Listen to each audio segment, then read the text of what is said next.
श्रोते हो, आता आपण ऐकणार आहात जालना जिल्ह्याचं वार्तापत्र. जिल्ह्यात मुख्यमंत्र्यांच्या उपस्थितीत गाळमुक्त धरण गाळयुक्त शिवार उपक्रमाला प्रारंभ, शेतकरी संपाचा जिल्ह्यात संमिश्र परिणाम आणि सेवली दंगल प्रकरणी एकास जन्मठेप तर तिघांना 10 वर्ष कारावास.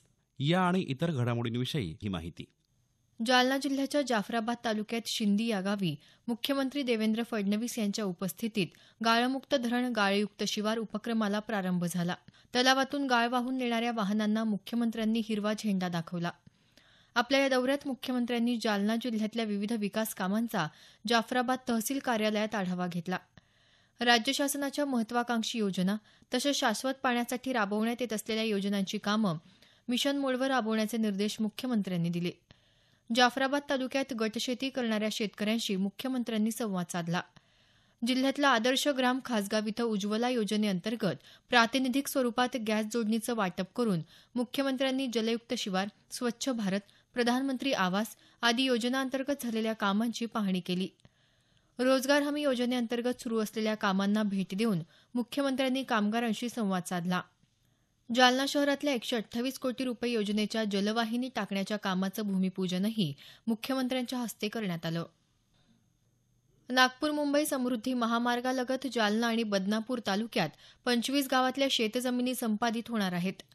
या जमिनीला बाजारभावाच्या चौपट मोबदला द्यावा या मागणीचे निवेदन शेतकरी हक्क आणि बचाव कृती समितीतर्फे मुख्यमंत्र्यांना सादर करण्यात आलं. या शेतजमिनींमध्ये अनेक शेततळी, विहिरी तसंच पक्की घरं आहेत. त्याचंही योग्य मूल्यांकन करून मोबदला देण्यात यावा, बाधित शेतकरी कुटुंबातल्या एका व्यक्तीला शासकीय नोकरीत सामावून घ्यावं आदी मागण्याही संघटनेनं केल्या आहेत. 1 जूनपासून शेतकऱ्यांनी पुकारलेल्या संपाचा जालना जिल्ह्यात संमिश्र परिणाम दिसून आला. विविध पक्ष संघटनांच्या वतीनं जिल्ह्यात आंदोलनं करण्यात आली. अल्पभूधारक शेतकऱ्यांना कर्जमाफी देण्याचा निर्णय राज्य सरकारनं जाहीर केल्यावरही शेतकरी संघटनांनी संप सुरूच ठेवण्याचा निर्णय घेतला होता. मात्र 7 जूननंतर जिल्ह्यात दैनंदिन व्यवहार सुरळीत सुरू झाले. जालना जिल्ह्यातल्या सेवली दंगल प्रकरणी जिल्हा सत्र न्यायालयानं 21 जणांवर दोषारोप निश्चित करत एकास जन्मठेप, तिघांना 10 वर्षे आणि उर्वरित 17 जणांना 1 वर्ष कारावासाची शिक्षा सुनावली आहे. सेवली इथं एप्रिल 2008 मध्ये एका पानटपरीवर लावलेल्या गाळ्यावरून झालेल्या या दंगलीत दोघांचा मृत्यू झाला होता, तर काही जण जखमी झाले होते. दुकानं, वाहनं आणि इतर मालमत्तेचंही मोठं नुकसान झालं होतं.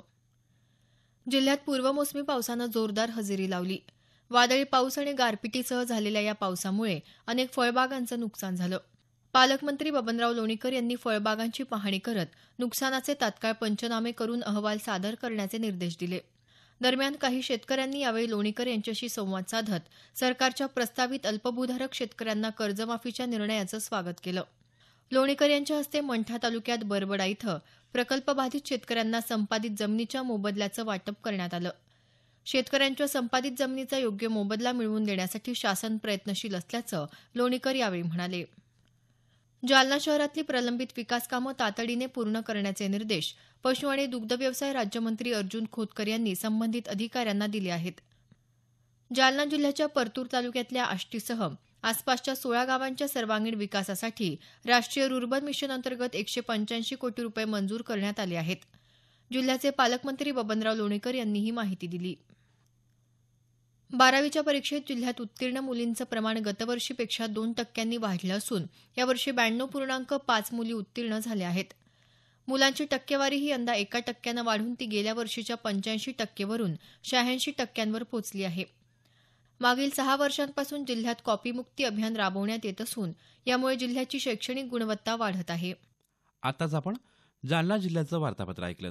जिल्हा वार्तापत्राचा हा कार्यक्रम आकाशवाणी औरंगाबाद केंद्राच्या प्रादेशिक वृत्त विभागानं सादर केला.